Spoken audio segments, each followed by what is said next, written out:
Assalamualaikum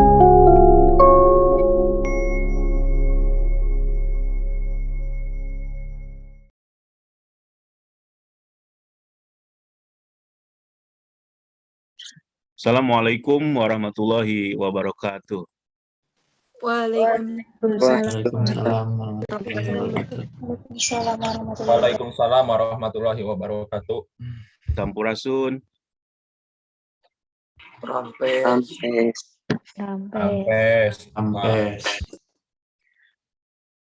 Selamat berjumpa kembali di mata kuliah kita, Sosiologi Lingkungan. Saya harap Anda semua dalam keadaan sehat-sehat ya, dan juga bahagia ya. Oke, dalam kesempatan pagi ini, kita akan membahas topik yang kedua di silabus kita ya. Kita akan mulai membahas topik-topik apa sih sebenarnya sosiologi lingkungan itu kan. Nah, saya harap Anda semua sudah membaca silabusnya yang saya berikan minggu lalu dan juga sudah membaca bacaan wajib yang saya berikan untuk minggu ini ya. Nah, dengan membaca itu Anda semua ketika memasuki ruangan kuliah ini ada pengetahuan dasar yang dibawa dalam otak Anda, sehingga penjelasan saya dan juga kawan Anda nanti itu nyambung ya. Anda jadi ente berat teuing mikirna sebab sudah ada pengetahuan dasarnya dari bacaan itu. Mungkin Anda tidak bisa memahami dengan 100% misalnya bacaan itu, tapi dengan minimal Anda melihat judulnya dari bacaan itu, atau mungkin membaca sebagian saja, gitu kan. Ini nyambung dengan uraian saya, juga dengan uraian kawan Anda nanti yang presentasi. Jadi jangan biarkan diri Anda kosong otak Anda ketika memasuki ruangan kuliah, gitu ya. Ya. Itu nanti bagusnya akan memicu Anda untuk nanti bertanya yang bagus, gitu.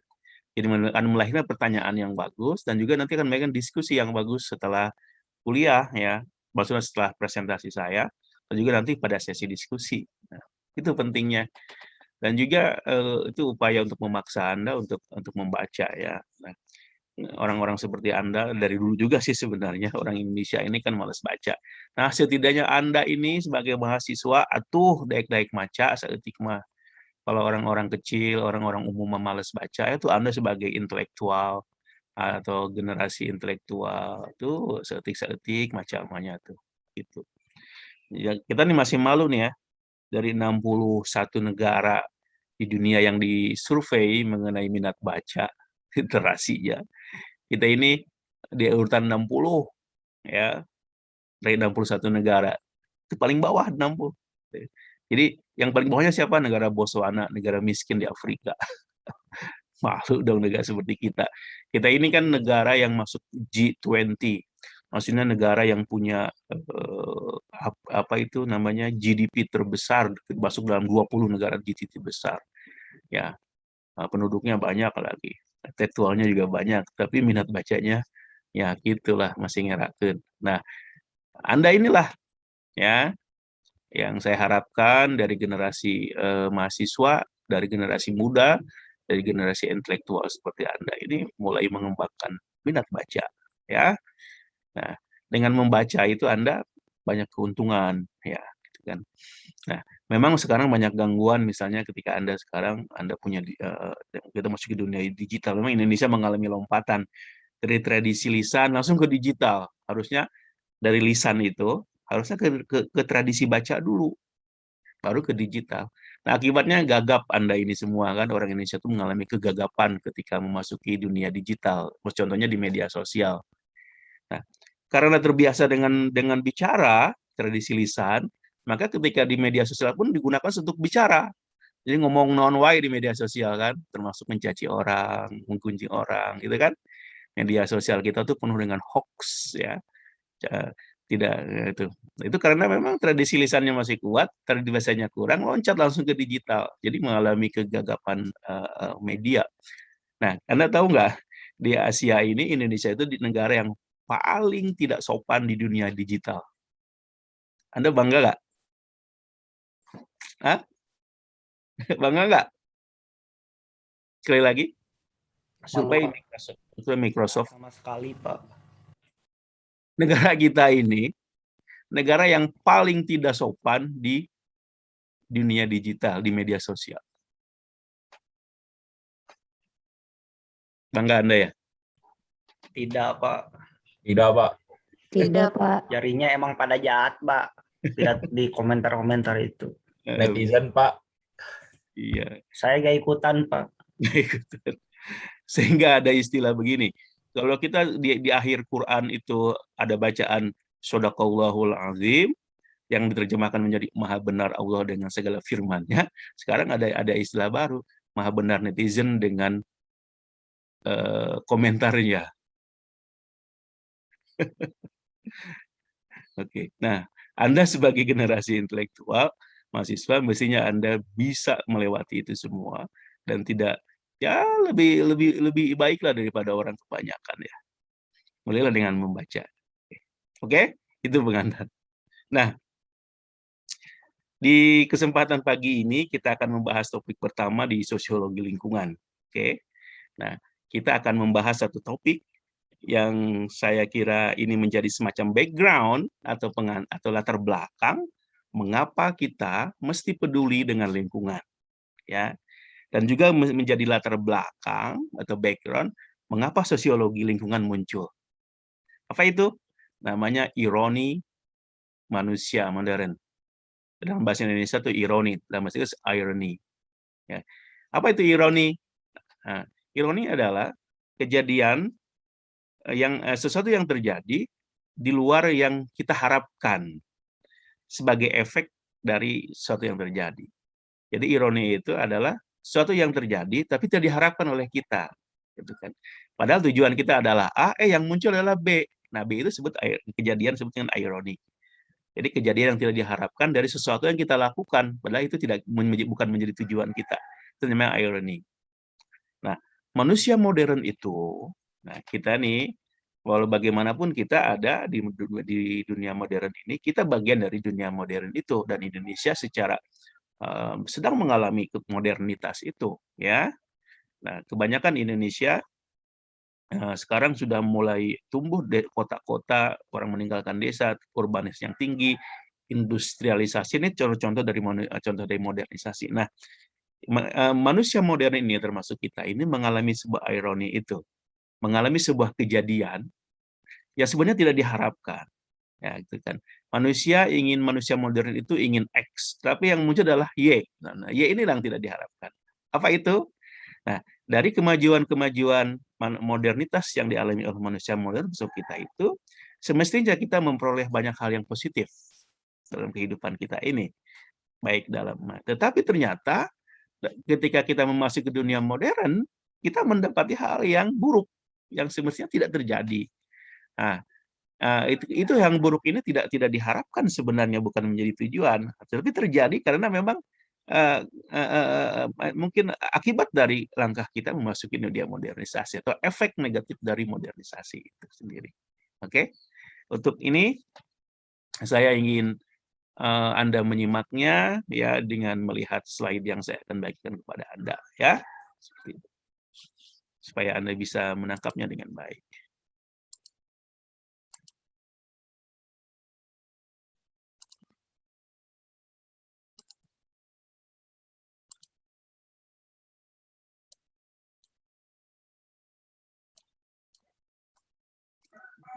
Oke. Nah, inilah topik kita di minggu ini. Ironi manusia modern, atau the irony of modern man, kemajuan masyarakat, kerusakan lingkungan, dan antroposentrisme.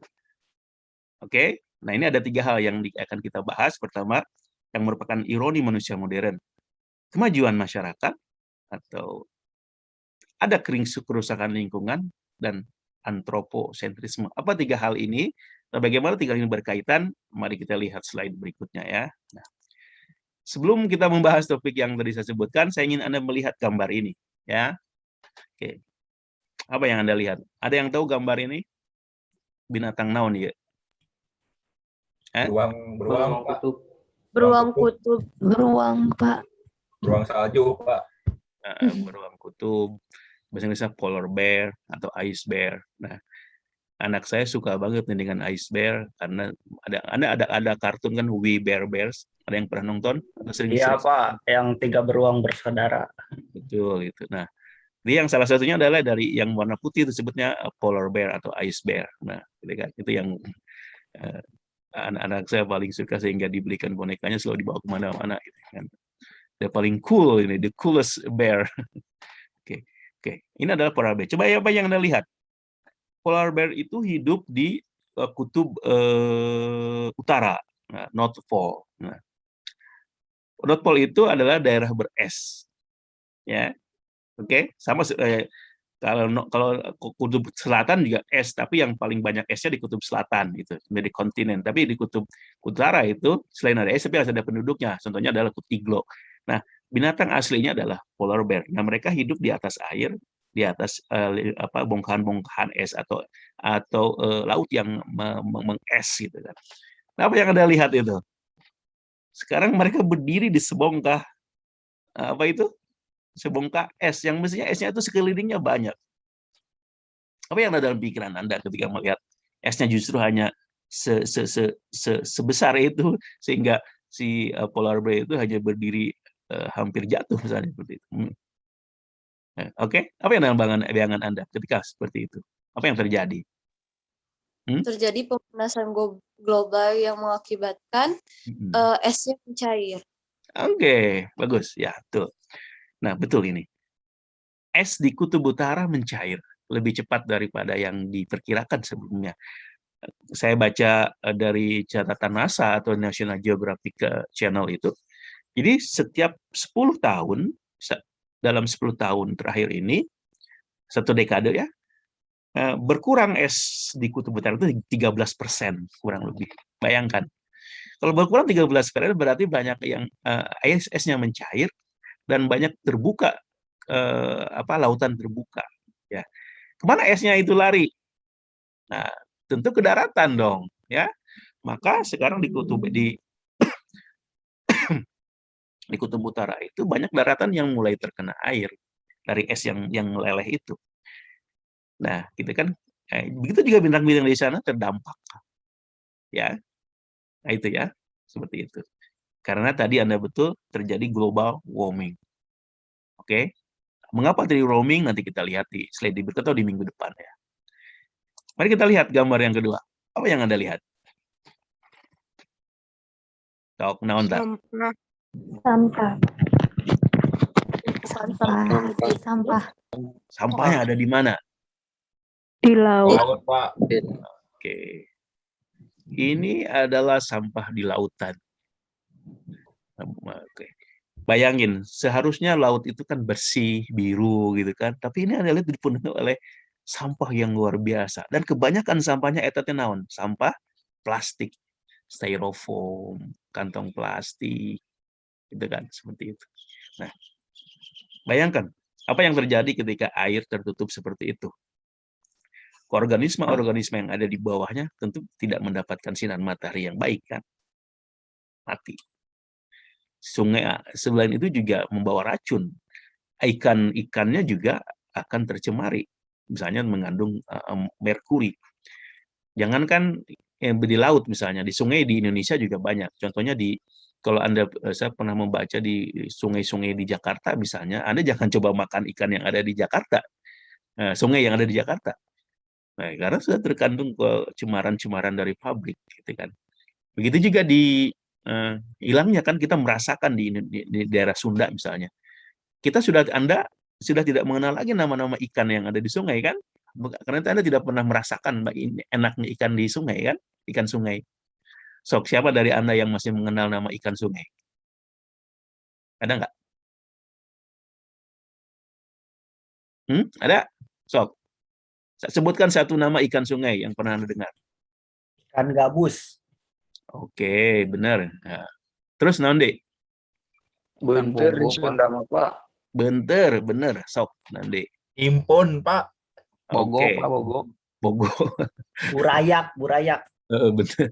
Oke. Nah, itu nama itu yang relatif yang masih bisa. Tapi banyak sebenarnya nama-nama lain yang sudah tidak kita dengar.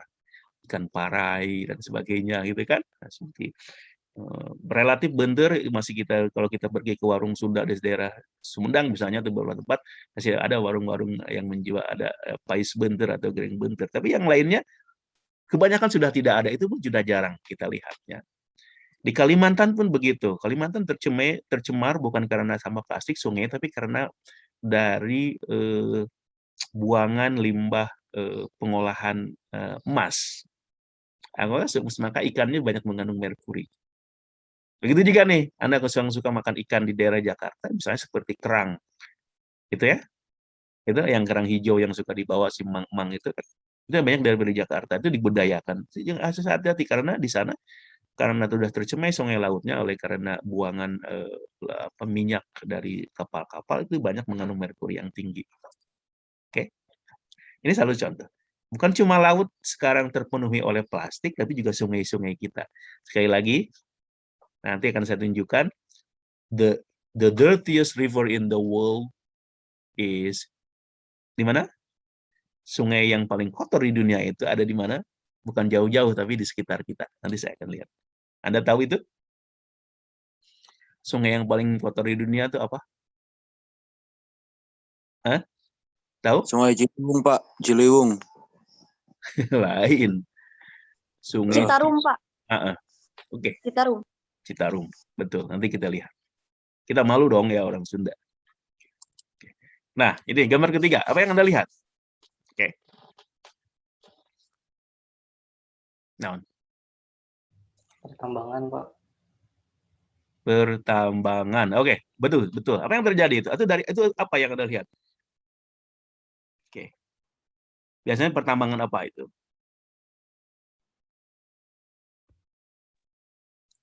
Jadi itu sebuah tanah yang terbuka asalnya menjadi sekarang menjadi sebuah kuali, katel di bahasa Sunda namanya.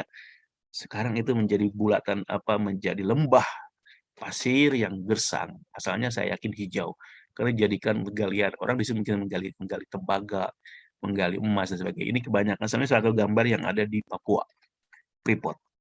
Ya. Bayangkan tanahnya yang pasti saya yakin sebelumnya itu adalah hutan yang hijau, ya kan? Tapi sekarang menjadi gundul, tidak ada pohon-pohonnya, menjadi sebuah lubang besar yang itu susah direstorasi. Oke. Ini. Naon ya? Ya? Anda lihat gambar naon? Harimau, Pak. Harimau, Pak. Mayat harimau. Nah, Anda bobotoh Persib jangan bangga, Maung Bandung, Maungnya sudah nggak ada sekarang. Ya. Jadi oke. Maung misalnya adalah simbol Siliwangi gitu kan. Maung adalah simbol Persib juga dan sebagainya gitu kan. Itu sekarang hanya tinggal nama saja. Orang populasinya hampir punah. Ya. Di kita ini hampir tidak ada lagi harimau belang seperti ini. Mungkin poncan tutul masih ada. Di Sumatera mungkin masih ada macan seperti harimau seperti ini. Tapi kan kita lihat sekarang mulai ada peningkatan kembali, tetapi menghadapi persoalan besar yaitu perburuan. Saya lihat kemarin di minggu lalu ada berita berhasil diselamatkan penyelundupan bulu harimau, kulit harimau yang dijual sekitar 77, mau dijual oleh orang yang membunuhnya itu sekitar 10 juta saja, bayangin. Oke. Juga mereka kehilangan habitatnya, dijadikan kelapa sawit. Kalau Anda pergi ke Kalimantan misalnya, itu banyak hutan-hutannya sudah hampir nggak ada, gundul jadi kelapa sawit. Nah, saya heran nih di daerah kita, di daerah Sunda, kenapa itu justru sekarang banyak kebun-kebun yang dulunya kebun teh dan itu menjadi kelapa sawit. Nah, contohnya di Sukabumi, Anda yang tinggal di Sukabumi misalnya, ketika kita lewat dari Cikidang yang menuju ke Pelabuhan Ratu, itu banyak kebun apa? Kebun sawit. Padahal daerah-daerah Sukabumi itu kan seperti daerah kita di Jawa umumnya itu tidak cocok untuk ditumbuhi kelapa sawit gitu kan, dari segi udara dan sebagainya. Mereka tidak belajar dari apa yang terjadi di Kalimantan dan Sumatera. Nah, Mestinya pemerintah yang tidak yang bisa memberikan itu. Oke. Anda pernah lihat itu di daerah Sukabumi atau tempat lainnya? Sekarang justru tumbuh banyak kebun-kebun sawit. Lihat. Cuma dengar Pak. Gitu. Ya. Oke. Oke. Ini adalah binatang yang mati karena kerusakan habitatnya. Akibatnya mereka banyak yang mati atau diburu untuk kebutuhan ekonomi masyarakat. Ya.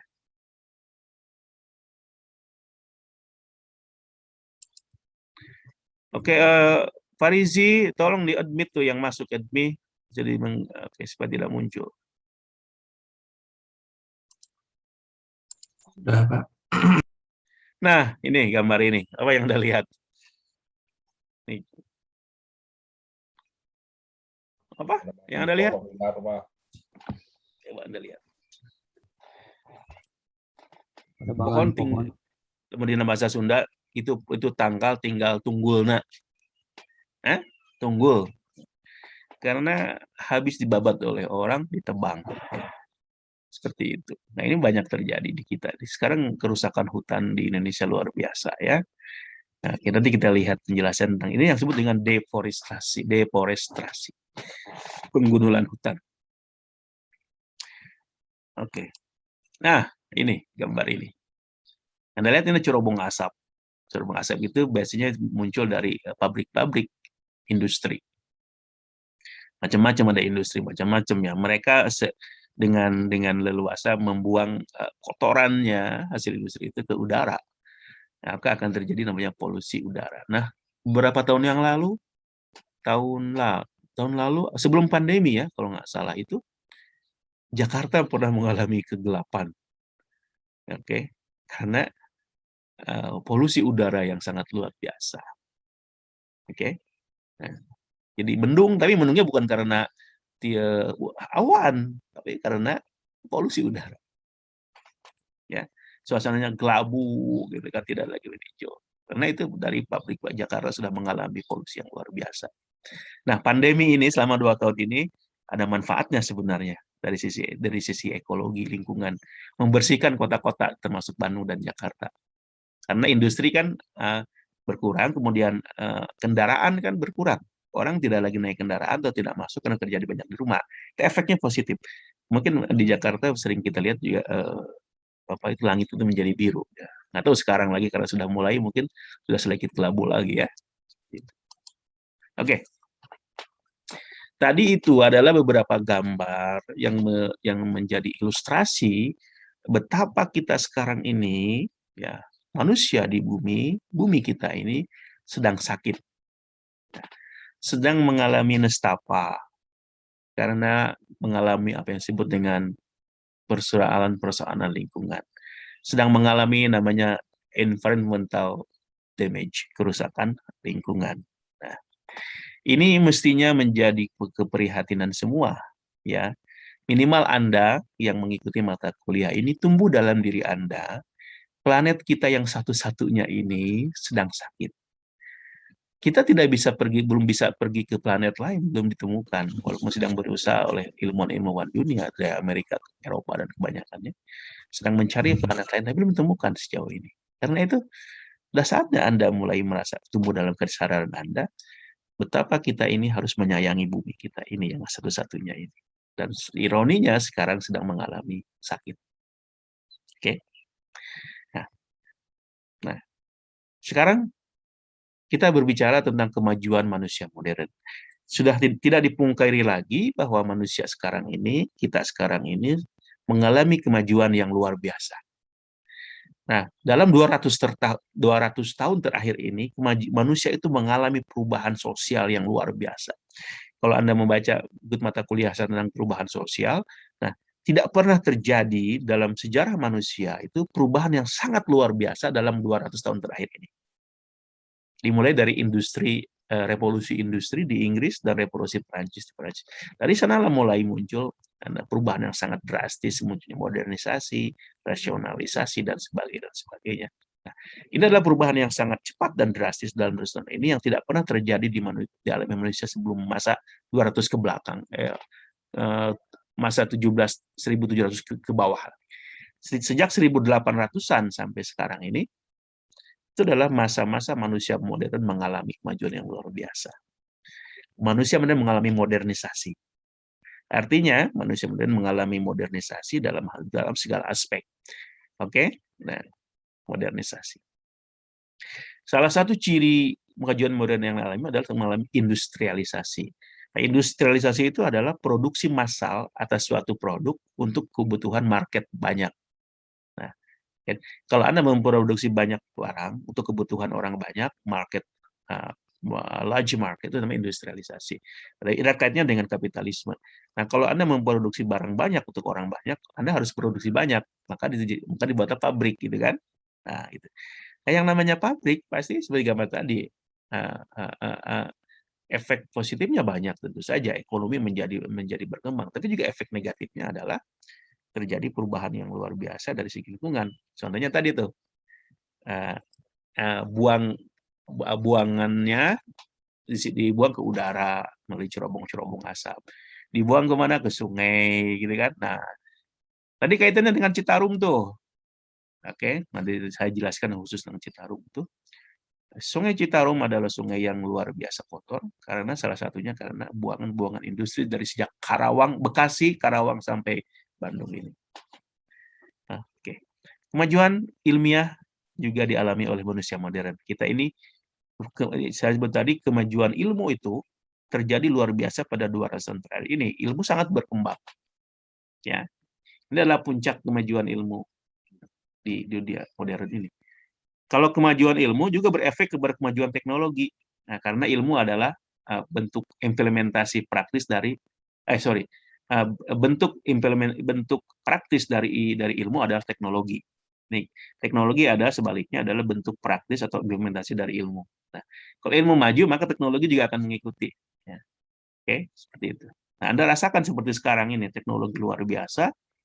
Dari teknologi bermacam-macam, transportasi dan sebagainya, termasuk teknologi informasi yang kita rasakan sekarang ini. Handphone bukan hal lagi yang aneh. Sekarang kita kuliah online dengan menggunakan Zoom juga hasil teknologi yang luar biasa. Kemajuan ekonomi. Nah, dampaknya kalau ada modernisasi, industrialisasi, ekonomi bagus, teknologi bagus, modernisasi terjadi, industrialisasi terjadi, ilmiah maju, teknologi maju, maka berefek kepada kemajuan ekonomi. Nah, itu berkaitan tuh. Nah, memang manusia modern mengalami kesejahteraan yang luar biasa yang tidak pernah dialami oleh manusia modern sebelumnya.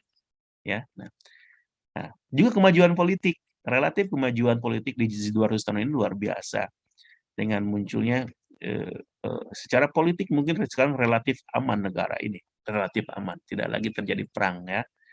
Secara politik mengalami kedamaian, politik demokrasi menjadi semacam sistem politik yang dominan sampai sekarang. Nah, efeknya yang paling jauh adalah mengalami kemajuan peradaban. Nah, dalam 200 terakhir ini manusia kita sebagai manusia modern mengalami peradaban yang luar biasa yang tidak pernah dialami oleh manusia sebelum 200 tahun ke belakang. Yang namanya sebelum 1800 ke belakang. Oke. Ini adalah kemajuan yang tidak bisa dipungkiri yang dialami oleh manusia modern termasuk kita semua. Oke. Dampaknya apa? Dari yang tadi saya sebutkan tadi, tumbuhnya kesejahteraan, menimbulkan dampak-dampak positif. Di antaranya adalah meningkatnya kesejahteraan manusia modern. Nah, saya yakin Anda semua ini merasakan kesejahteraan dari akibat modernisasi itu. Anda yang bisa kuliah ke kota itu termasuk ada dampak dari ekonomi manusia modern dalam hal kesejahteraan. Penghasilan Anda atau keluarga Anda menaik setiap tahun, misalnya ada yang naik secara umum. Juga dampak positifnya adalah terjadi banyak kebebasan atau freedom. Kita sebagai manusia modern tuh memperoleh kebebasan yang tidak pernah dialami oleh manusia sebelumnya. You can do what you want to. You have freedom to do something. Juga Anda punya kebebasan dari misalnya ketertindasan, dari perbudakan dan sebagainya. Jadi kebebasan untuk dan kebebasan dari. Juga akibatnya adalah meningkatnya kenyamanan manusia modern. Dulu Anda kalau pergi zaman dulu orang tua kita kalau pergi dari satu tempat mungkin jalan kaki, ya, atau setidaknya naik delman, jangan baheula aja. Terus kemudian dibuatlah teknologi transportasi namanya mobil. Nah, perjalanan menjadi cepat, kita mengalami kenyamanan. Sekarang pun begitu, mobilnya tidak sekadar mobil, tapi juga mobilnya nyaman, di dalamnya ada AC-nya. Anda naik bis misalnya dari Serang ke Bandung misalnya, atau dari Ciamis ke Bandung kan dengan bis yang enak gitu kan ya. Tidak kebayangkan zaman dulu mungkin bisnya seperti kumaha gitu kan. Peningkatan kesehatan juga sekarang dialami manusia modern akibat modernisasi itu. Sekarang kesehatan lebih mudah dicapai oleh kita semua kan. Anda mungkin dulu 10 tahun yang lalu, 2 tahun yang lalu tidak ada bidan di kampung Anda, gitu kan. Terus sekarang ada bidan. Dokter ada, mungkin di daerah kecamatannya. Tapi sekarang kalau di kota, kemana-mana banyak dokter, klinik, yang swasta dan negeri. Walaupun secara umum masih kekurangan sebenarnya. Transportasi dan komunikasi cepat terjadi. Nah, itu jelas ya, kira ini transportasi komunikasi. Dulu Anda tidak, kalau ingin menghubungi orang tua Anda ketika kuliah di Bandung, Anda harus pulang langsung untuk mengambil bekal tiap bulan kan? Oke, sekarang tinggal ditelepon, kirimin uang habis. Nah, seperti itu kan. Tetapi dari semua kemajuan itu ada dampak negatif. Inilah diletak ironinya manusia modern itu. Ironi dari kemajuan yang dialami manusia modern. Apa? Ironi itu terjadi dalam bentuk degradasi lingkungan, environmental degradation, penurunan kualitas lingkungan. Degradasi lingkungan. Degradasi adalah penurunan kualitas. Terjadi penurunan yang luar biasa kualitas lingkungan. Itu jelas. Ini yang menjadi poin kita di mata kuliah kita ini. Ya. Tapi juga ada dampak lainnya, banyak sebenarnya. Saya sebutkan 3 saja. Terjadinya jurang penghasilan, income disparity. Nah, ini kan diharapkan kan manusia modern itu mengalami kesejahteraan, tetapi sebenarnya menimbulkan apa yang disebut dengan jurang penghasilan. Orang kaya banyak, orang semakin banyak income-nya, penghasilannya, ya kan? Orang kaya banyak, penghasilannya meningkat orang miskin. Tapi pada yang sama juga orang miskin juga semakin banyak. Ya, mungkin orang-orang sekarang maksud miskin di sini adalah mereka mungkin bisa memenuhi standar hidup mereka, tetapi mungkin jaraknya dengan yang kelas atas itu besar, misalnya. Karena ini kelas atas, ini kelas yang bawah, jadi jaraknya itu sangat lebar. Nah, seperti itu. Jadi terjadi ketimpangan sosial dari segi income. Ya kan? Maka kalau Anda membaca tiap tahun tuh majalah Forbes atau majalah apa itu Fortune kalau nggak salah juga Forbes sering merilis orang terkaya dunia tahun ini, ya kan? Ya kan? Di daftar tuh mungkin 500 orang terkaya. Bayangkan yang sedikit itu menguasai orang kaya itu 1% penduduk dunia. Itu menguasai hampir 50%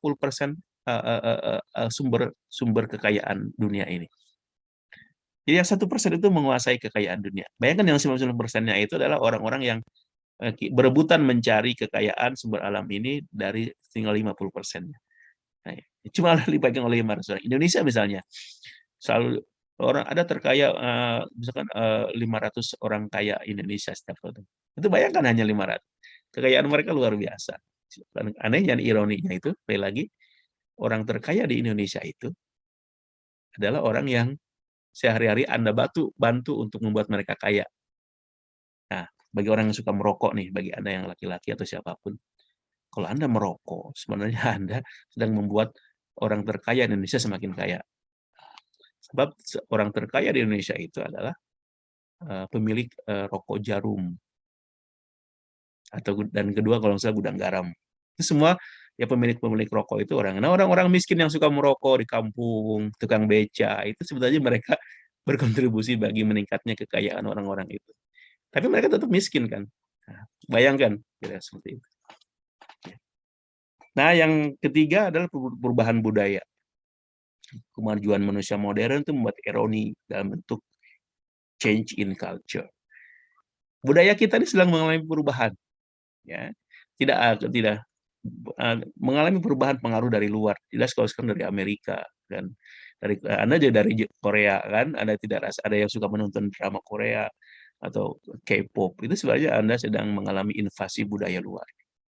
Oke, seperti itu.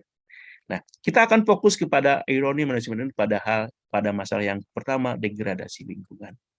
Nah, inilah yang menjadi latar belakang apa yang sedang terjadi di dunia sekarang ini yang berkaitan dengan lingkungan. bahwa manusia modern mengalami kemajuan, tetapi pada saat yang sama juga itu banyak diakui menimbulkan hal yang positif, tetapi pada yang sama juga menimbulkan ironi, yaitu muncul persoalan-persoalan sebenarnya tidak diduga atau tidak disangka akan muncul persoalan negatif. Contohnya adalah degradasi lingkungan. Yang ini sekarang kita hadapi. Oke. Lalu sejauh manakah bumi ini sedang mengalami kerusakan atau degradasi lingkungan itu? Nah, saya ingin menunjukkan kepada Anda, sebagai implikasi dari kemajuan misalnya itu terjadi namanya kerusakan planet bumi kita yang satu-satunya itu. Nah, ini kita bisa dari fakta-fakta terjadinya degradasi lingkungan global. Nah, setiap tahun 55 miliar ton minyak bumi, mineral, metal, dan biomas itu dan mineral lainnya diambil dari perut bumi kita. Bayangkan, minyaknya, emasnya, dan sebagainya. Dampaknya seperti tadi tuh, terjadi lubang-lubang besar di perut bumi kita. Ya, kalau kita lihat dari atas itu banyak banyak bopengnya bumi kita itu sebenarnya dari segitu, karena sudah terjadi lubang-lubang. Karena diambil tuh 55 miliar ton minyak bumi dan setiap tahun. Ini mungkin dananya semakin menaik, ini data yang mungkin beberapa tahun yang lalu. Nah, kita ini menggunakan 50% lebih sumber daya yang disediakan bumi. Nah, bumi ini menyediakan sumber daya alam ya, tapi kita menggunakan lebih 50%-nya untuk kita. Dampaknya apa dari itu semua? Terjadi persoalan dalam hal udara. Nah, tadi kita sebut tadi, global warming dari segi udara. Karena terjadi global warming atau pemanasan udara, pemanasan global, maka banyak terjadi melelehnya es di kutub utara. Dampaknya seperti tadi saya lihat tadi, daratan bertambah, laut banyak terbuka, habitatnya terganggu, polar bear sekarang terancam hidupnya. Ya. Kenaikan suhu itu terjadi dalam setiap 10 tahun itu adalah 1-3 derajat Celcius. Karena suhunya naik, maka es akan meleleh. Ya kan? Akibatnya es kutub mencair. Air juga, kedegradasi dalam bentuk air. Air mengalami kontaminasi oleh sampah manusia dan industri-industri. Ya, sungai tercemar. Nah, nanti akan saya katakan di bagian berapa bahwa sampah manusia itu justru yang memberikan kontribusi paling besar terhadap kerusakan lingkungan, dan sampah dari rumah tangga kita, itu memberikan kontribusi hampir 50% kerusakan tanah kita dari sampah yang kita buat. Jadi penyumbang terbesar sampah yang ada sekarang ini adalah rumah kita. Seperti saya sebutkan di minggu pertama. Sungai tercemar jelas. Citarum itu adalah sungai yang paling kotor di dunia dan sangat kita menyedihkan. Karena industri-industri dari sejak Bekasi, Jakarta sampai ke Bandung itu memberikan kontribusi kerusaknya Sungai Citarum. Memang ada program Harum Citarum dari pemerintah, tapi sekarang nggak tahu gimana itu ya. Nah, 27% batu karang di lautan itu hancur. Nah, karena tadi tuh sampah plastik, penambangan di lautan karena juga tuh. Maka mengakibatkan 27% batu karang di lautan hancur. Batu karang itu adalah habitatnya binatang-binatang laut, ikan dan sebagainya. Kalau binatangnya hancur, karangnya hancur, maka akibatnya ikan juga tidak bisa hidup di sana. Kan? Seperti itu. 60% batu karang akan hilang dalam waktu 30 tahun mendatang. Batu karang yang ada di laut tuh. Selain dirusak karena alam, juga diambil oleh manusia. Manusia kan suka ngambil batu karangnya tuh. Nah, 70% akibatnya nih, akibatnya batu karang di laut itu nggak ada, berkurang. 70% stok ikan di laut dieksploitasi atau overeksploitasi, overfishing namanya. Maka 70% laut di dunia ini mengalami kekurangan. Jadi yang tersisa sekarang hanya 25% populasi ikan. Contohnya di Indonesia, terjadi overfishing yang luar biasa. Selain mengalami pencurian, Indonesia ini sedih. Kita ini mengalami overfishing, laut kita diambil ikannya, bukan oleh orang kita, memang kita juga sama melakukannya sama, tapi juga oleh orang luar yang mencuri dari Vietnam, dari Filipina, dari Malaysia dan sebagainya. Maka ketika Jokowi mengangkat Puji Astuti, Susi Puji Astuti itu, dia berjuang melawan para pencuri-pencuri ikan itu karena dia menyadari betapa ikan kita ini menghilang. Nggak ada. Kan? Yang mengambil justru bukan orang kita ya, orang luar, bukan dia tenggelamkan. Tapi sayangnya dia kira diangkat lagi menjadi menteri, penggantinya malah korupsi. Ainglah menyedihkan sekali ya, gitu kan. Penggantinya yang mestinya dia mempertahankan itu pelajaran lingkungan di laut kita, ikan dan sebagainya, malah dia memanfaatkan itu menjadi koruptor dalam hal ekspor benih lobster. Benih lobster itu termasuk yang dilindungi oleh semasa Susi, karena memang semakin menghilang itunya populasinya. Maka lobster itu harus dilindungi, jangan dieksploitasi. Masa menteri yang barunya malah mengizinkan ekspor benih lobsternya. Lalu sudah besar dijual lagi ke kita dari Vietnam. Lucu ya. Oke, setengah kawasan pantai dunia sudah hilang termasuk hutan bakau. Nah, jadi dunia ini mengalami hilangnya hutan-hutan di pinggir sungai itu. Akibatnya apa? Kalau hilang sungai, dengan hilangnya atau berkurangnya hutan-hutan di pinggir sungai, termasuk hutan bakau, akibatnya naon? Tsunami mudah terjadi. Ya. Salah satu faktor penyebab tsunami itu karena hutan bakaunya hilang. Misalnya kalau kita terjadi bencana Aceh di tsunami itu salah satu penyebabnya karena kenapa begitu bisa masuk ke sungai air ke itu karena memang tidak lagi ada hutan di situ. Air masuk karena kalau dengan ada hutan itu si air tsunami itu bisa dipecah gitu kan. Oke? Seperti itu. Nah, selanjutnya adalah sampah di laut seperti tadi dicontohkan di gambar. Kebanyakan plastik. Ini sampah plastik ini luar biasa persoalan besar. Bukan cuma di laut, juga di sungai, tapi juga di sekitar rumah kita. Ya.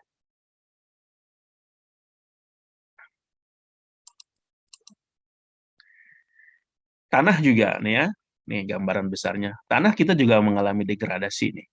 Setiap jam itu kita mengalami sekitar mungkin 500 ada sekitar 684 hektar setiap jam itu berkurang tuh hutan kita, tanah kita yang produktif karena dijadikan lahan dan sebagainya.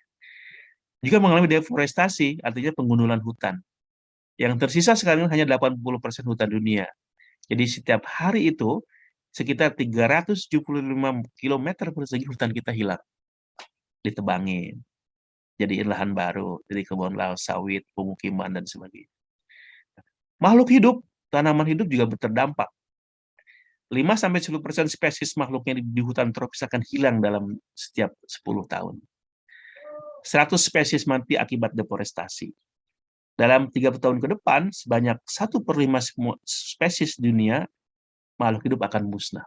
Bayangkan, dalam 30 tahun ke depan, 1/5 spesies makhluk hidup yang dulu tumbuh di Indonesia akan mengalami kemusnahan. Karena habitatnya hilang, sungainya dirusak, hutannya dirusak, dan sebagainya. 50% tanaman dan binatang akan musnah pada 2050 akibat global warming. Bayangkan, kekayaan keragaman tanaman kita dan juga binatang kita itu akan musnah sekitar 50% pada tahun 2050 akibat global warming. Dan persoalan lainnya seperti sampah, dan sebagainya. Oke, nah ini sekarang bagaimana di Indonesia? Nah, Indonesia juga mengalami hal yang sama seperti itu dari gambaran global tadi. Indonesia mengalami deforestasi atau penggundulan hutan yang luar biasa. Jadi sekitar 684.000 hektar setiap tahun di Indonesia itu hutan itu hilang. Jadi ini apa? Pemukiman, lahan sawit, sekarang kebanyakan sawit sebenarnya. Akibatnya orang hutannya bintang-binatangnya menjadi musnah, orang hutan lari ke pemukiman, gajah lari ke pemukiman, harimau lari ke pemukiman, akibatnya merusak kepada manusia. Nah, polusi udara di Jakarta yang saya sebut tadi. Jakarta adalah paling buruk setelah Meksiko dari segi udara. Polusi juga terjadi pada air dan tanah. Nah, Citarum ini. Pada tahun 2013, Citarum dan sungai-sungai di Kalimantan masuk ke dalam tempat-tempat terpolusi di dunia. The dirtiest river in the world itu ada di sekitar kita. Ini di Bandung nih, orang Bandung, ya. Orang Sunda secara umum, malu kita. Ya. Oke. Penggunaan kimia beracun oleh industri itu terjadi banyak di sungai-sungai, dibuang ke sungai. Di Kalimantan disebut tadi, industri-industri pengolahan emas, pengolahan tembaga, dan sebagainya di Kalimantan misalnya, mereka buang saja itu ke sungai, akibatnya terjadi pencemaran sungai, ikan-ikannya mengandung merkuri yang tinggi, itu berbahaya bagi kesehatan manusia. Nah, selanjutnya, melihat fakta yang tadi terjadi bahwa bumi mengalami kesakitan, bumi mengalami kerusakan lingkungan yang luar biasa. Lalu, bagaimana respon para ilmuwan, khususnya sosiologi? Nah, oke. Nah, ini kan poin kita nih, mata kuliah kita ini. Melihat persoalan tadi, lalu bagaimana respon para ilmuwan, khususnya sosiologi? Nah, maka responnya itu muncul dalam bentuk namanya respon disipliner.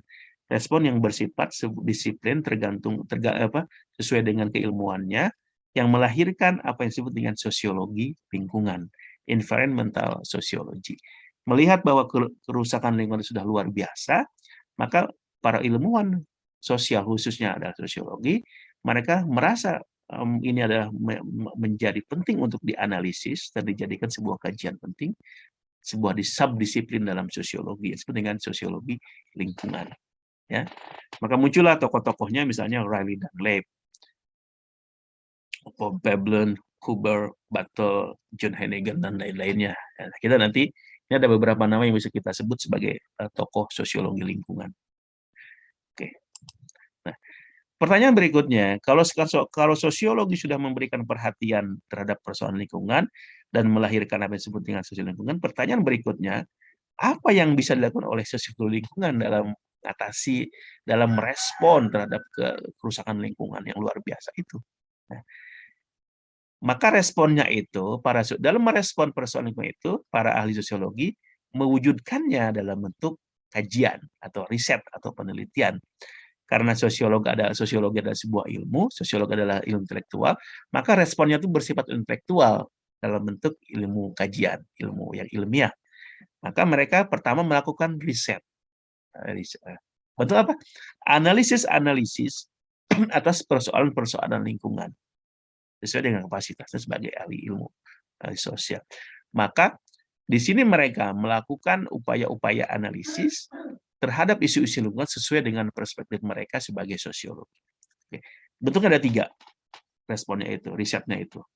Pertama, mereka mencoba melakukan analisis terhadap sebab-sebab degradasi lingkungan. Nah, yang ini yang pertama. Ya. Nah, mereka para ahli sosiologi mencoba untuk menjelaskan kenapa terjadi degradasi lingkungan. Mengapa muncul permasalahan lingkungan? Maka mereka melahirkan, mencoba untuk menjelaskan faktor-faktor penyebabnya. Contohnya mereka menemukan misalnya global warming tadi, global climate change, perubahan iklim global. Industrialisasi itu menjadi penyebab lainnya. Overconsumption, konsumsi yang berlebihan. Kita ini kan mengkonsumsi pangan, tapi sayangnya kita manusia modern ini mengkonsumsi pangan berlebihan. Kita memproduksi melebihi apa yang kita butuhkan. Ya kan? Akibatnya nanti kan di beberapa ada efek produksi pangan modern terhadap lingkungan. Overfishing, penangkap ikan yang berlebihan, deforestasi, penggunaan hutan, dan juga perang. Yang kedua yang jadi perhatian para ahli sosiolog dalam sosiologi lingkungan adalah mereka mencoba untuk menganalisis dampak yang diakibatkan oleh degradasi lingkungan tadi. Yang pertama sebabnya, sekarang mencoba dampaknya apa sih dari lingkungan yang merusak itu. Banyak tuh, mereka mencoba misalnya menjelaskan dampaknya itu sangat serius bagi kemanusiaan ini. Di increase poverty, meningkatnya kemiskinan. Ya. Nah, ini. Kalau lingkungan rusak, maka alam rusak, maka kemiskinan di daerah yang di sekitar hutan itu meningkat kemiskinannya. Mungkin kelihatan mereka mungkin mendapat uang pengganti misalnya dari hutan yang mereka jual, tapi sebenarnya mereka miskin. Semakin miskin. Coba Anda lihat orang-orang yang suka menjual tanahnya, sebenarnya miskin. Famine itu adalah kekurangan pangan. Weather extreme, terjadi badai yang luar biasa. Sekarang di Amerika sering terjadi atau badai yang luar biasa, mengakibatkan kerusakan alam, kerusakan manusia, rumah, dan sebagainya. Kehilangan spesies. Kita akan banyak kehilangan spesies makhluk hidup dan tanaman tadi saya sebutkan tadi. Disease juga penyakit, menimbulkan penyakit. Yang terakhir yang menjadi perhatian ahli sosiologi dalam hal dengan subdisiplin sosiologi adalah mereka memberikan tawaran atau solusi terhadap degradasi lingkungan. Nah, yang ketiga ini masuk dalam applied sociology, sosiologi terapan. Nah, oke, seperti itu. Nah, tadi yang applied sociology itu, nah dari sini ketika ahli sosiologi memberikan semacam solusi, mereka masuk kepada namanya sosiologi terapan. Mereka mencoba memberikan masukan dan dorongan kebijakan kepada pemerintah untuk membuat kebijakan-kebijakan yang pro terhadap lingkungan. Dan kedua juga, terapan ini adalah dalam bentuk advokasi kepada masyarakat. Nah, para ahli sosiologi mencoba untuk mengadvokasi kepada kepentingan menjaga lingkungan dalam bentuk misalnya bagaimana kita hidup go green. Kita peduli terhadap lingkungan dengan melakukan gaya hidup yang peduli terhadap lingkungan. Contohnya misalnya Anda kurangi dong penggunaan kantong plastik, keresek itu ketika belanja, bawa kantong dari rumah, gitu kan? Contohnya seperti itu. Anda kalau pergi belanja itu, kalau belanjanya sedikit, ketika sama tukang, kalau di sini kan ada Borma, ada Yogya, dan sebagainya, ada Alfa, dan sebagainya. Anda kalau memang belanjanya sedikit, nggak usah diterima itu plastik, cukup aja bawa masuk ke kantong Anda sendiri, tas Anda kan. Anda tolak aja kantong plastik. Oke, kalau bisa bawa dari rumah. Oke.